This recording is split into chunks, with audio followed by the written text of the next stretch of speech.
This channel does not promote any violent, harmful, or illegal activities. All content provided by this channel is meant for an educational purpose only. কদিন আবহাওয়ার মেজাজ কিন্তু বেশ ঠান্ডা রয়েছে, কিন্তু আজকে থেকে দক্ষিণবঙ্গে আবার পারদ চড়ছে। তবে হ্যাঁ, ভোটের বঙ্গে রাজনীতির তাপ থেকে মুক্তি নেই, বরং উত্তেজনার পারদ ক্রমশই চড়ছে। শুরু হয়ে গেছে সংঘর্ষ, বোমাবাজি, রক্তপাত। এর মাঝেই হঠাৎ একটা নতুন ভয়, অন্য ডর, একেবারে ফিল্মি কায়দায়। গত 3 দিনে বারাসাত শহরে 2 মহিলার উপর ছুরি নিয়ে আচমকা হামলা হয়। ক্ষতবিক্ষত করে 2 মহিলাকে প্রাণে মারার চেষ্টা। রাতে ছেলেকে টিউশন থেকে নিতে নবীন সেন পল্লী এলাকা দিয়ে যাচ্ছিলেন এক মহিলা। অভিযোগ, মুখে কালো কাপড় দিয়ে ঢাকা এক ব্যক্তি হঠাৎ বাইক নিয়ে সামনে দাঁড়ায়। এরপরই মহিলার পেটে ছুরি দিয়ে আঘাত করে চম্পট দেয়। ওই এলাকায় আরও এক মহিলার ওপর একই কায়দায় হামলা চালানো হয়। ভদ্রমহিলা আসলে ওদিক থেকে এসে আমাকে খালি দাদা আমার হাত ধরে আমাকে ছুরি মেরে চলে গেল। আমি ওনাকে ধরে নিয়ে ওখানে বসিয়েছি, যে একটা কালো মতন ছেলে আসলো বাইক নিয়ে এসে আমার বুকে মেরে দিয়ে চলে গেল। 2টি ঘটনা জানাজানি হতেই বারাসাত শহরের নবপল্লীর ফায়ার ব্রিগেড মাঠ থেকে হৃদয়পুর পর্যন্ত মহিলাদের মধ্যে সিরিয়াল কিলারের আতঙ্ক ছড়িয়ে পড়ে। তারা সন্ধ্যের পর থেকে আর বাইরে বেরোতে সাহস পাচ্ছিলেন না। এরকম মুখে মুখোশ পরে মানুষকে মারছে, মেয়েদের, বউদের, সেটাই তো শুনে ভয় লাগছে। রাস্তায় বেরোতেই তো দুজনে বেরিয়েছি, সেই বলতে বলতে আসলাম যে ভয় হচ্ছে। ভয় লাগে রাস্তাঘাটে বেরোতে, কিন্তু না বেরোলেও তো উপায় নেই। আমাদের গলি থেকে রাত্রেবেলা ছেলে বাচ্চা আনতে হয়, এদিক ওদিক বেরানো থাকে, একা বেরাতে তো ভয় লাগে নির্জন রাস্তা দিয়ে যেতে। 2টি হামলার ঘটনায় তদন্তে নামে বারাসাত থানার পুলিশ। তৈরি হয় বিশেষ টিম, সংগ্রহ করা হয় সিসিটিভি ফুটেজ, এলাকায় বাড়ানো হয় নজরদারি, মোতায়েন করা হয় পুলিশ। বৃহস্পতিবার রাতে নবপল্লীর রাম মন্দির এলাকায় পাকড়াও হয় এক সন্দেহভাজন ব্যক্তি। তার কাছ থেকে ছুরিও মেলে। পুলিশ তাকে গ্রেফতার করেছে। ধৃতের নাম বিশ্বজিৎ কর্মকার, নীলগঞ্জ এলাকার বাসিন্দা বিশ্বজিৎ। একটা ছেড়ে দৌড়ে যাচ্ছিল, তো আমার টিমটা দেখে তারপরে চেস করে ওনাকে দাঁড় করলেন। তো যখন জিজ্ঞাসাবাদ করলেন তো ইনিশিয়ালি তো উনি একটু রেজিস্ট করে তারপরে উনি অ্যাকসেপ্ট করেছেন কি হ্যাঁ উনিই করেছেন, কি এরকম যে ঘটনাগুলো হচ্ছে তার জন্যই উনি পুলিশকে দেখে ভয় পেয়ে দৌড়িয়ে যাচ্ছিল। স্ন্যাচ করেন নেই বা he did not even stop his vehicle to check. তো এই মোটিভটা একটু ক্লিয়ার নেই। কেন বেছে বেছে মহিলাদের উপর হামলা চলছিল খতিয়ে দেখছে পুলিশ। বারাসাত থানার পুলিশ তদন্ত শুরু করে যাকে গ্রেপ্তার করেছে সে মানসিক বিকারগ্রস্ত, মানসিক ভারসাম্যহীন এই লোক কেন ছুরি দিয়ে রাতের অন্ধকারে সকলকে আঘাত করছিল তা খতিয়ে দেখছে বারাসাত থানার পুলিশ। কিন্তু এই ব্যক্তি গ্রেপ্তার হওয়ার পরও স্বাভাবিকভাবেই এলাকার মানুষজন এখনও আতঙ্কিত। তার কারণ এই ঘটনা আবারও পুনরাবৃত্তি হবে কিনা, আরও কেউ এই গ্রুপে আছে কিনা সেগুলোও কিন্তু এখনও পর্যন্ত স্পষ্ট নয়। তবে পুলিশের বক্তব্য দ্রুতই ঘটনার নিষ্পত্তি ঘটবে। এই ব্যক্তি একমাত্র ব্যক্তি যে ছুরি দিয়ে আঘাত করছিল এবং শুধুমাত্র মানসিক সমস্যার কারণেই সে এটা করতো, এমনটা মনে করছে পুলিশ। TV9 বাংলার জন্য সুকান্ত মণ্ডলের সঙ্গে দীপঙ্কর দাসের রিপোর্ট, উত্তর 24 পরগনা। বারাসাতের ঘটনা শুনেই চমকে উঠলেন? তাহলে বলি, বারাসাতের থেকেও ভয়ঙ্কর কাণ্ড ঘটেছে দীঘায়। ভোটের বাজারে আবার পাকড়াও হয়েছে জঙ্গি। সৈকত নগরীতে ঘাপটি মেরেছিল 2 জঙ্গি। হ্যাঁ, ঠিকই শুনেছে। বেঙ্গালুরুর রামেশ্বরম ক্যাফেতে যে বিস্ফোরণ ঘটেছিল, নিশ্চয়ই আপনাদের মনে আছে সেই ক্যাফেতে বিস্ফোরণের ভয়াবহতা। সেই বিস্ফোরণ কাণ্ডে দীঘা থেকে গ্রেফতার করা হয়েছে 2 জন মাস্টার মাইন্ডকে। গ্রেফতার করলো এনআইএ।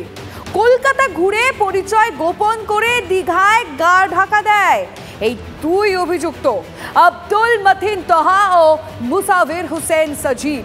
পশ্চিমবঙ্গ, কেরল, তেলেঙ্গানা পুলিশের সঙ্গে যৌথ অভিযান চালিয়ে আব্দুল ও মুসাফিরকে গ্রেফতার করে জাতীয় তদন্তকারী সংস্থা।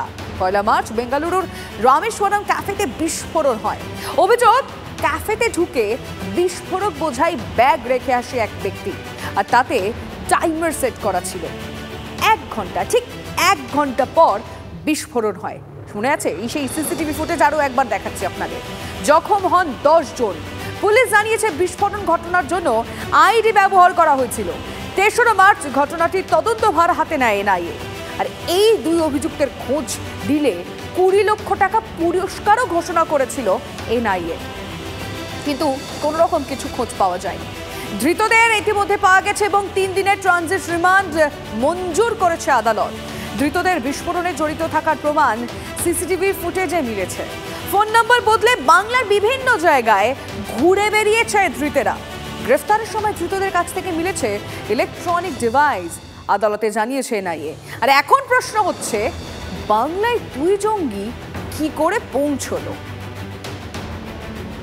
পয়লা মার্চের বিস্ফোরণের পরেই সিসিটিভি ফুটেজ দেখে এই দুজনকে চিহ্নিত করেন এনআইএর গোয়েন্দারা এবং তারপর দফায় দফায় বিভিন্ন জায়গায় তল্লাশি চলেছে। কর্ণাটক, তেলেঙ্গানা, উত্তরপ্রদেশে গত 5ই এপ্রিল 18টা লোকেশনে তল্লাশি হয় এবং সেই সূত্র ধরেই প্রথম জানা যায় এক ব্যক্তির নাম যে লজিস্টিক সাপোর্ট দিয়েছিল এই দুই অভিযুক্তকে এবং তারপর তাকে জেরা করে হদিশ মেলে মানি ট্রেলের, অর্থাৎ এই গোটা অপারেশনের পেছনে যে টাকা ঢালা হয়েছিল সেই টাকা ক্রিপ্টোকারেন্সির মাধ্যমে ঢালা হয়েছিল এবং মুম্বাই থেকে সেই টাকা দেওয়া হয়েছিল মহারাষ্ট্রের বেশ কিছু লোকেশনে। সেখানেও সন্দেহভাজনদের জেরা করে সেই মানি ট্রেল ধরেই প্রথম হদিশ মেলে পূর্ব ভারতের কোনো সৈকত শহরে গা ঢাকা দিয়েছে এই দুজন। আরও পিন পয়েন্টেড ইনফরমেশন পাওয়া যায় দীঘার হোটেল সম্পর্কে।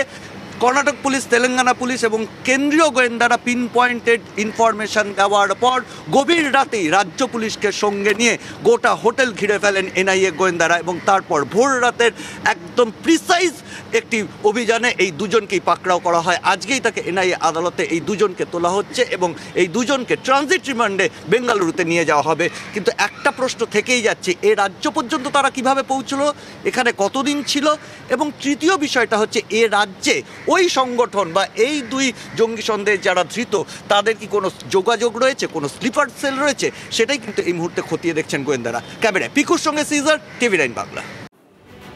সিজার ডিটেলে জানালো। আরও কিছু তথ্য দিয়ে রাখি এই বিষয়ে আপনাদের। নিউ দীঘার একটি হোটেল থেকে আব্দুল ও মুসাফিরকে গ্রেফতার করেছে এনআইএ।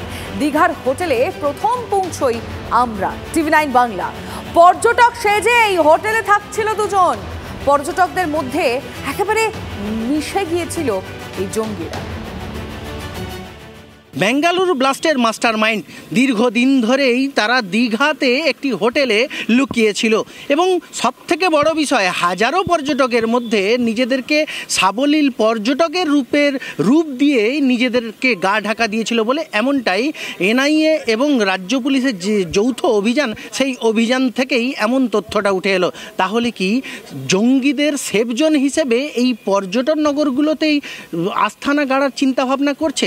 সেই প্রশ্ন কিন্তু ইতিমধ্যেই উঠছে। ক্যামেরায় দেবাশিসের সঙ্গে কনিষ্ক মাইতি, TV9 বাংলা, পূর্ব মেদিনীপুর।